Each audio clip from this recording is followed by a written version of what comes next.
A new home should be a place where nothing can hurt you.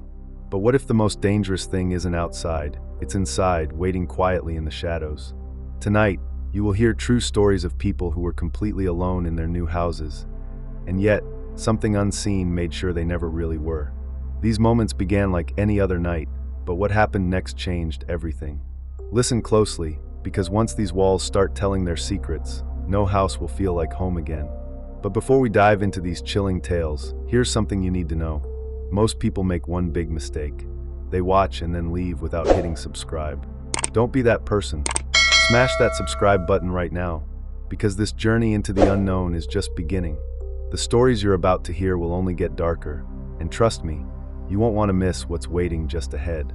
Now, I want to hear from you. Where are you watching from, and what time is it where you are? Drop your answer in the comments below, because the night is still young, and the real fear is about to take hold. On a quiet street lined with towering trees, a family moved into their new home. A spacious house with wide windows and rooms that stretched further than the eye could see. It was the kind of house that promised comfort and safety, a place where memories would be made.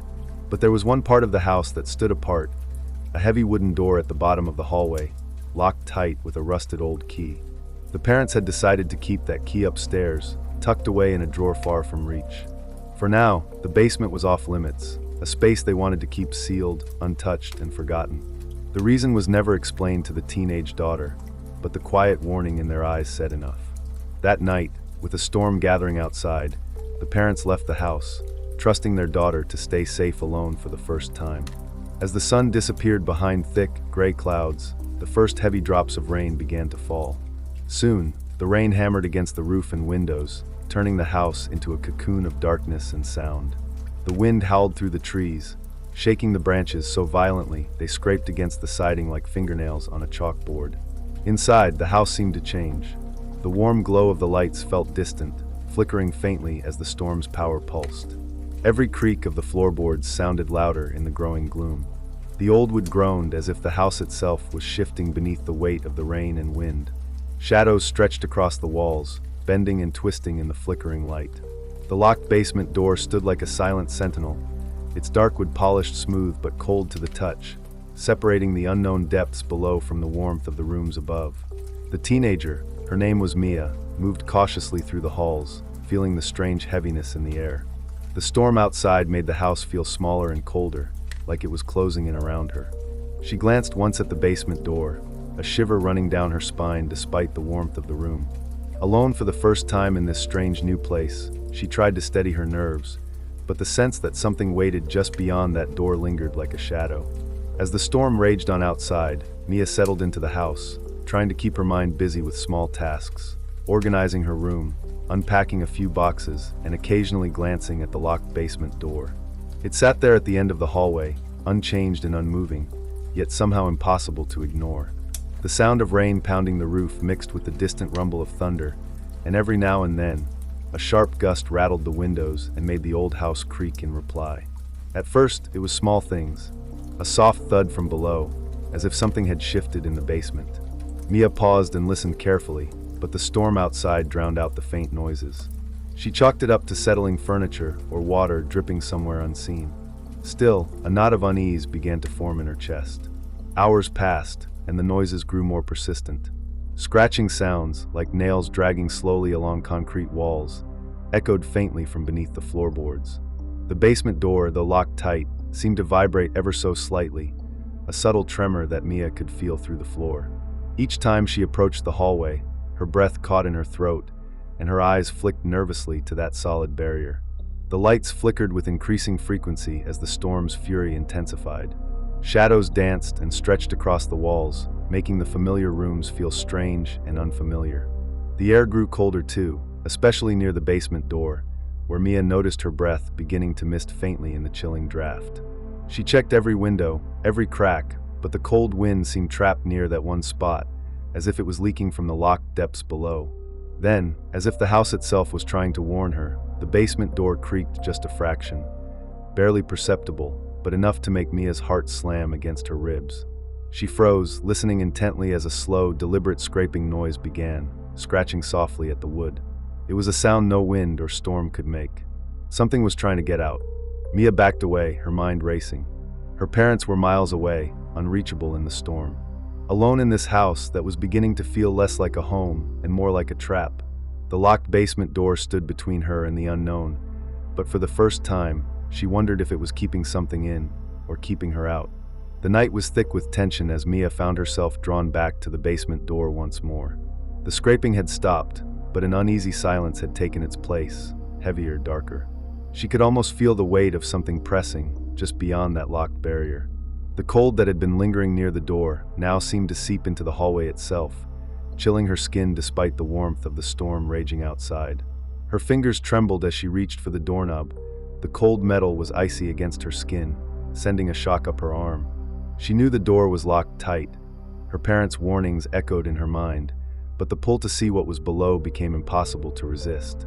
A sudden gust of wind rattled the windows, and the lights flickered violently, casting wild shadows that leapt across the walls like dark shapes moving on their own. In that moment, a low thumping began from beneath the floor, a slow, steady beat that echoed up through the house. It sounded like footsteps, heavy, deliberate, coming closer and closer to where Mia stood. Her heart pounded so loudly she feared it might burst from her chest. She pulled her hand back from the doorknob, but the thumping did not stop. Suddenly, the basement door creaked open just a crack. Mia gasped, frozen in place as the darkness inside seemed to press forward, like a living thing reaching for her. The cold draft surged, carrying with it a faint, sour smell, damp earth and something else, something metallic and old. Her eyes searched the darkness, trying to make out any shapes, any sign of what lurked inside. But the blackness was deep and endless. Then, as if summoned by her fear, faint handprints appeared on the dusty floor just inside the doorway, fresh and warm against the cold concrete. They seemed to reach out, as if something invisible was crawling toward her. Mia stumbled back, panic flooding her senses as the door slammed shut with a deafening bang. The lights flickered off completely, plunging the house into darkness. Her breath came in ragged gasps as the sound of footsteps circled above, slow and purposeful, as if the house itself was alive and stalking her every move. When morning light finally seeped through the curtains, Mia was found standing outside the house, trembling and pale, unable to explain what had happened inside. Her parents rushed in, unlocking the basement door with the old key they had kept hidden for years. But what they found left them as shaken as Mia. The basement was empty. No footsteps, no signs of movement, just the cold, silent concrete and walls coated with decades of dust. The strange handprints Mia saw had vanished without a trace. It was as if nothing had been there at all. Later, Mia learned that the basement had been sealed off for years before the family bought the house, long before the current owners. Stories whispered among neighbors spoke of a previous tenant who had disappeared without explanation. Some said the basement was better left alone. The family moved out shortly after, unable to shake the feeling that something was still watching from beneath the floorboards. And to this day, the locked basement door remains sealed, a silent guardian of whatever it was that once lived, or still lives, down below. The night had settled quietly over a small suburban street, where Kira had just stepped inside her very first home. The kind of home most dream about, a fresh start, new beginnings, and a blank slate waiting to be filled with memories. The front door closed behind her with a soft click that echoed oddly in the stillness. She paused for a moment, breathing in the air. It was crisp and carried that unmistakable scent of new paint, polished wood, and the faint sharpness of fresh plaster. The kind of smell that promises nothing but clean walls and open possibilities. But as the door shut tight, the silence inside was something else. Not the comfortable quiet you find after a busy day, but a strange, almost heavy silence that seemed to press down on the empty rooms. No hum of appliances, no creaks or groans from settling wood. Just a stillness so complete it felt like the house was holding its breath, waiting. The walls, bare and white, seemed to close in more than they opened up. Shadows gathered in the corners, not cast by anything but seeming to exist on their own. Kira moved slowly from room to room, her footsteps the only sound. Her voice, when she called out to the empty house, felt small and unsure. Excitement mixed with something sharper, an uneasy edge she couldn't quite place. This was her space now, and yet something about the air made her skin crawl. Maybe it was the way the shadows flickered near the window, or the faint sound of something scraping against the back door. soft enough to ignore but too deliberate to be just the wind. Alone for the first time, Kira tried to settle in. She unpacked a few things, trying to fill the quiet. But every time she thought she heard a creak or a knock, her heart leapt, only to remind herself it was just the house, just the night. And yet, when she switched off the lights and stood alone in the dark, a new kind of silence took over, one that wasn't empty at all. Kira was still trying to convince herself that the house was simply settling in the quiet night when the first knock came. It wasn't the kind of knock you expect when someone's at the door, loud or urgent, but soft, deliberate, and measured. She froze, heart pounding in her chest, eyes darting to the front door. Slowly, she stood and moved toward it, her footsteps barely making a sound against the smooth floor. She peered through the peephole, but there was nothing. No shadow, no figure, just empty darkness stretching beyond the porch light. She backed away, telling herself it must have been the wind or a stray branch hitting the door. Yet, moments later, it happened again. 3 soft taps, steady and slow. Still no one outside. The silence that followed after each knock felt heavier, as if the house itself was listening. Kira's breath caught in her throat as she debated whether to call someone or just wait it out. Then came the lights. In the narrow hallway leading to the bedrooms, the overhead light flickered. Once, twice, then went dim, but only when Kira wasn't looking directly at it. Each time she turned to face the light, it steadied, glowing steady and warm. But the moment her gaze shifted away, a quick pulse of darkness and light played tricks with her eyes.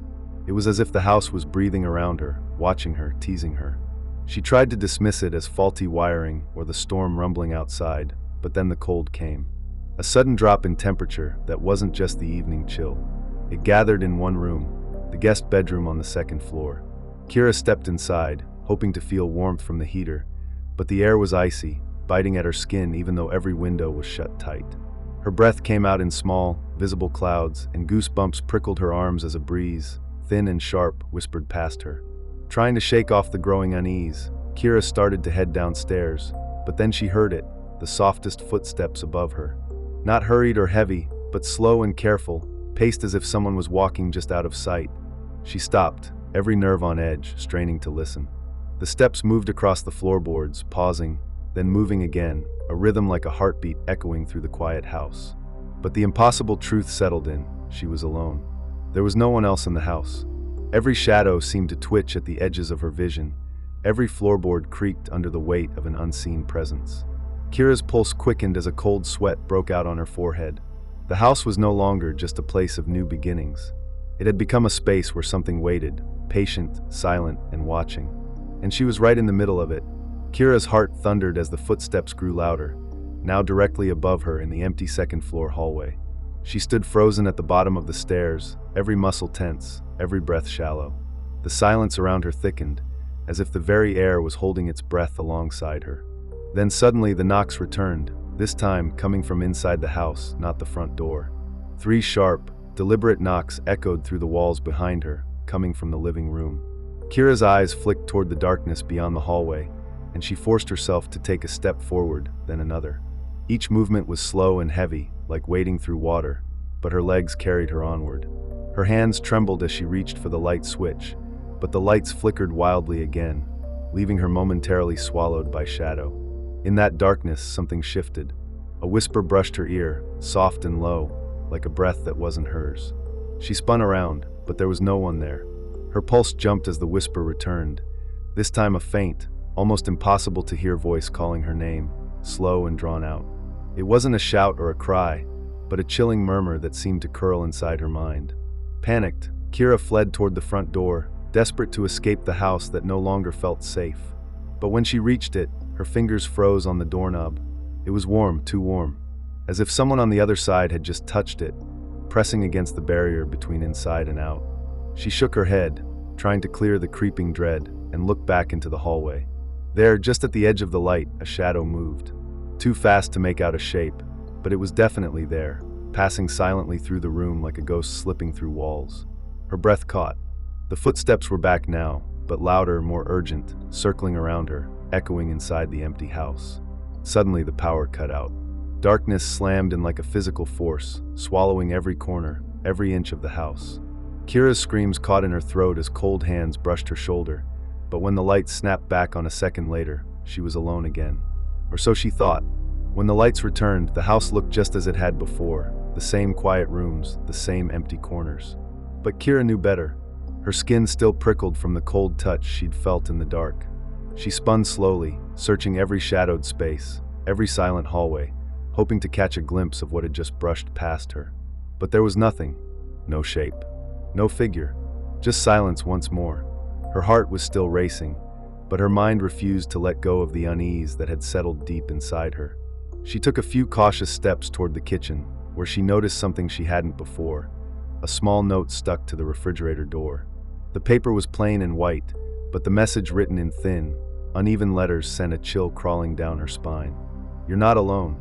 Her breath caught. She scanned the room, every corner, every doorway, but the house remained still, as if nothing had disturbed it at all. How had the note appeared? Who had left it? Her eyes darted to the windows and the locked front door, searching for any sign of an intruder. But there was none. Just Kira and the cold, silent house. That night, she stayed awake until the first light of dawn, unable to shake the feeling of being watched, of footsteps pacing just beyond her hearing. When morning finally came, she packed a bag and left the house, her hands trembling and her mind filled with questions she knew she might never answer. Kira never returned. The house remained empty, waiting. And though neighbors would later swear they sometimes saw a shadow flicker past the windows or heard faint knocking late at night, no one else dared to stay. Sometimes the most terrifying things aren't visible, but they are always there, waiting quietly just beyond the edge of what we can see. Jacob was a man who prized simplicity. After years of city noise and cramped apartments, he finally found a home that matched his quiet, orderly life. The house was modern, sleek, and filled with light. Large windows stretched from floor to ceiling, flooding each room with sunlight during the day and moonlight at night. The walls were freshly painted in soft, neutral tones, and the floors gleamed with polished wood. Everything felt new and untouched, ready to become a part of his life. Among the carefully chosen furniture, there was one piece that didn't quite fit with the clean lines and contemporary style of the house. An antique mirror, tall and ornate, framed with carved wood that hinted at centuries past. It was left behind by the previous owner, who insisted it was an heirloom, too valuable to move. Jacob wasn't superstitious, but the mirror caught his eye the moment he stepped inside. On his first night alone, as he wandered through the empty rooms unpacking boxes and settling in, Jacob found himself drawn back to the mirror. He stood in front of it, adjusting his shirt, when something strange caught his attention. His reflection didn't move quite right. When he lifted a hand, the image hesitated, a fraction of a second too slow. It was subtle, almost unnoticeable, but enough to send a chill down his spine. He blinked, shook his head, and stared harder, convinced it was just a trick of the light or his own tired eyes playing games. But the delay persisted. When he turned away and glanced back quickly, the reflection seemed to lag behind, almost watching him rather than mirroring him. A flicker of something darker passed through the glass, a shadow or a shape just beyond the edges of the frame. Jacob tried to dismiss it as his imagination. He moved the mirror to another wall, thinking perhaps the angle or lighting was causing the odd effect. Yet, no matter where he placed it, the reflection remained just slightly out of sync, a ghostly echo of his movements, almost like another presence lurking inside the glass. As night deepened, the house settled into a quiet stillness, broken only by the soft ticking of a clock and the distant hum of the city beyond the windows. But the mirror seemed alive in the darkness, its surface catching the faintest glimmers of light, reflecting not just Jacob's image but something else, something waiting. He stood there longer than he wanted to admit, his eyes locked on the glass, feeling the hairs on the back of his neck rise.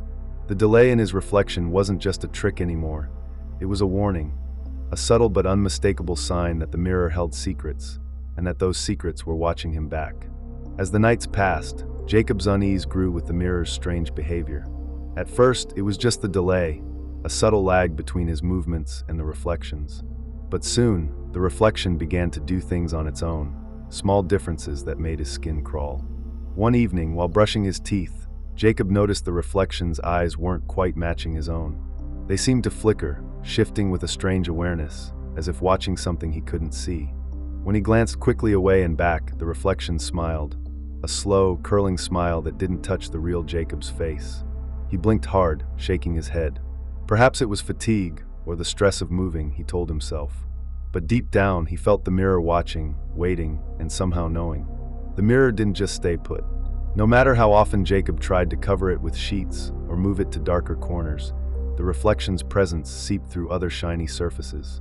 The polished glass of windows, the smooth screen of his phone, even the gleaming silverware in the kitchen caught fleeting images of that same unsettling face watching him. Sometimes, when the house was silent and still, Jacob heard whispers, barely audible murmurs that seemed to come from the mirror itself. Words he couldn't quite understand, soft and chilling, as if the glass was breathing secrets just beyond hearing. One night, Jacob awoke suddenly, drawn from sleep by a faint glow coming from the hallway. The mirror was bathed in pale light, its surface shimmering and rippling like liquid. His reflection was gone, replaced by a dark figure standing silently behind the glass, tall, still, and impossibly calm. Frozen with fear, Jacob watched as the figure raised a hand, waving slowly at him. His own body wouldn't move, caught in the terrifying grip of paralysis. The room grew colder, the air thick with an unseen presence pressing down on him. When he finally broke free and ran from the room, the mirror's glow faded, and the figure vanished, leaving only the empty glass reflecting his terrified face back at him. From that night on, Jacob knew the mirror was no ordinary object. It held something trapped inside, watching, waiting. And no matter how hard he tried, he couldn't escape its gaze. The nights that followed were even darker. Jacob found himself avoiding the room with the mirror, but the house seemed to have other plans. The mirror's presence seeped into every corner, invading his thoughts and filling the silent hours with restless shadows.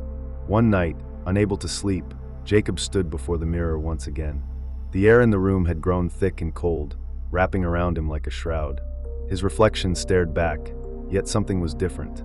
The image smiled first, slow and deliberate, before Jacob could even move his lips. Then, impossibly, the reflection reached out. Jacob's breath caught in his throat as he felt a cold pressure against his chest, like a hand pressing from the inside of the glass. He tried to pull away, but his body froze, locked in place by a force he couldn't fight. The reflection's eyes gleamed with a dark intelligence, watching him with a hunger that sent ice through his veins. Suddenly, the glass seemed to ripple and pulse, as if the mirror was alive, breathing. The reflection's hand moved slowly, emerging from the frame, fingers stretching out into the room. Jacob's pulse thundered in his ears as the cold hand grazed his skin, sharp, chilling, impossibly real. Panic surged through him. His voice caught in his throat, but his mind screamed for escape. With every ounce of willpower, Jacob broke free from the paralysis and stumbled backward, crashing into a nearby wall. The hand vanished as suddenly as it had appeared, and the mirror's surface returned to its normal, cold stillness. Jacob collapsed to the floor, trembling, his heart pounding like a drum. The house was silent again, but the air remained thick with a presence that refused to leave. From that moment on, he knew he was no longer alone. Whatever lived within the mirror was watching, waiting for its chance to cross over. The morning light brought no comfort to Jacob. With a heart still pounding from the night's terrors, he packed his belongings and hurried silence. There was no hesitation, no second thought. He needed to leave that house, and fast. The mirror remained behind, standing tall and still in the corner of the room, its glass cold and unyielding. Weeks later, a new owner moved in. At first, nothing seemed unusual. But soon, reports began to trickle in, whispers of a figure seen standing silently behind anyone who dared look into the mirror. The figure never moved, never blinked, it simply watched. Eyes fixed, waiting. Jacob's name came up in hushed conversations, a warning from someone who had escaped but knew the mirror's hold was not so easily broken. He realized, with a cold certainty, that no matter how far he ran, the mirror's reach was long. Some things don't stay trapped in glass. Thank you for staying with me through these chilling tales. Remember, sometimes the shadows in your own home are watching more closely than you think. If these stories sent a shiver down your spine, don't forget to like, share, and subscribe. It helps bring more true stories right to your screen. Now tell me, which story scared you the most? Have you ever faced a moment when your own home felt different? Share your thoughts and experiences in the comments below. I read every one, and together, we'll uncover the secrets that lurk in the quietest places. Until next time, keep your lights on, and beware what's waiting just beyond the glass.